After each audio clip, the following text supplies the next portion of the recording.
Hello, this is the Unit 5 Differential Impacts, Vulnerability, and Preparedness by Population, Location, and Demographic Factors, Week 10, Country Region Disparities, Global Geography, Politics, and Economics.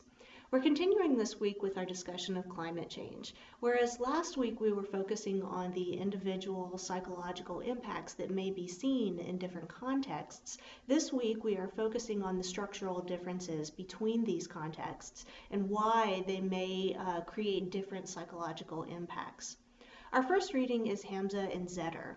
I want you to skim this article. Hamza and Zetter are discussing disaster, and particularly the political, economic, infrastructure, and physical land differences between the places where middle and upper class populations live and where lower socioeconomic status populations live. This article is fascinating. It's very well written, and it covers a lot of the sociological differences between our places. But we did consider a lot of these issues already in the semester. So again, it's a short article, skim through it, get yourself back into the mindset of all of these topics, all of these differences, and of course anything that stands out to you, you are very welcome to read more deeply and consider the issues more thoroughly. My chapter that we have you reading this week is the psychological impact of climate change on marginalized groups. It will be published probably next year in a book called Social Issues in Living Color. I was actually recommended to author this chapter by Dr. Janet Swim, who was the lead author of the APA climate change book that we read a couple of weeks ago. Now, because this chapter is not yet published, what you have is a working draft, and it may change before the final publication is out, so I'm asking that you don't share it beyond our class. This chapter is about 20 pages long, and here is what you are going to see in it. First, an orientation to the reader. Why are psychologists interested in climate change? We've been talking about this a lot, and so I'm hoping that these first few pages are pretty obvious to you. Next, I discuss marginalization on a global scale and what it really means to have or not have power in our world. This leads us into issues surrounding human and environmental rights and justice. Because people in our world have different levels of decision-making power, different levels of access to resources, and therefore bear the burdens of those decisions differently, we have to consider environmental rights and justice within the context of human rights and justice, especially within the psychology of climate change. We already have a long history of disparity in this world, and we can expect and are already seeing that climate change is going to exacerbate this disparity.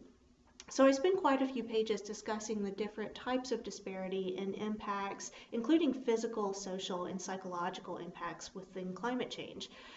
The second half of the paper really deals with what do we do about it? The role of psychologists, and in fact I would say the role of most climate change researchers, if not all climate change researchers, is to first identify what exactly is the problem and then identify what can we do now.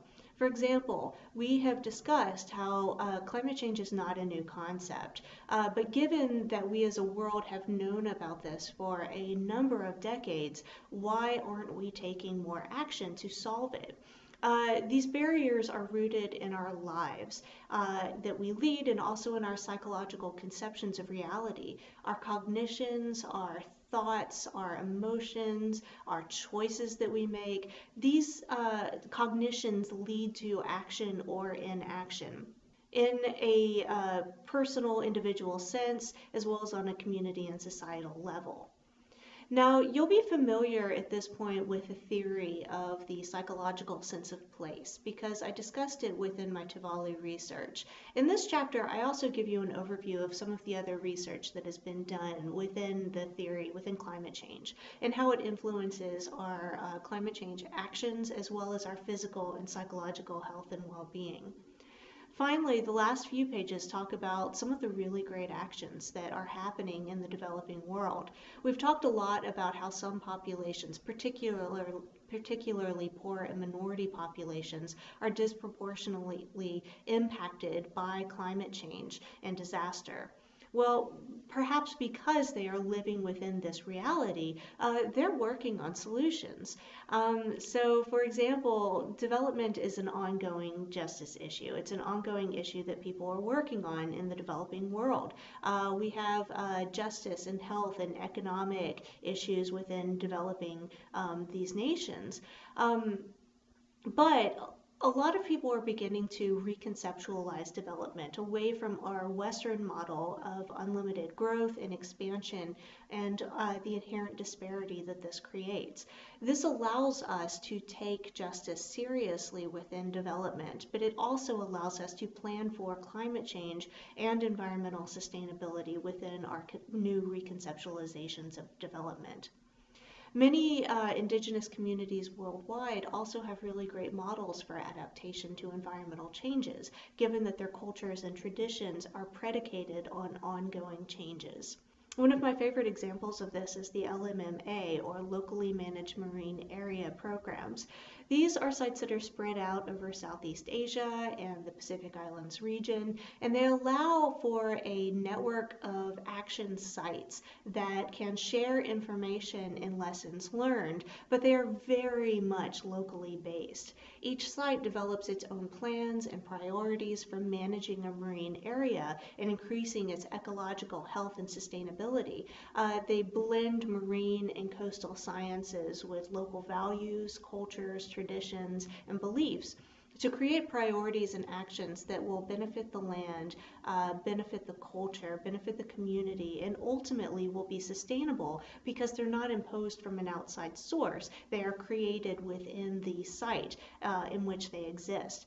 However, they're still networked with each other, and so they can share lessons learned, they can share what has worked, what has not worked, they can share the science that they are developing and they are creating, and decide if these things can be adapted into other communities, if they can be changed to fit within the local culture and the local needs, or if they're, maybe not useful for this particular area. It's a terrific blend of physical sciences, social sciences, culture, history, indigenous knowledge, community values, and the goal is sustainability in the widest possible sense. That would be environmental sustainability, economic sustainability, cultural sustainability, community health, and longevity, all of these different things.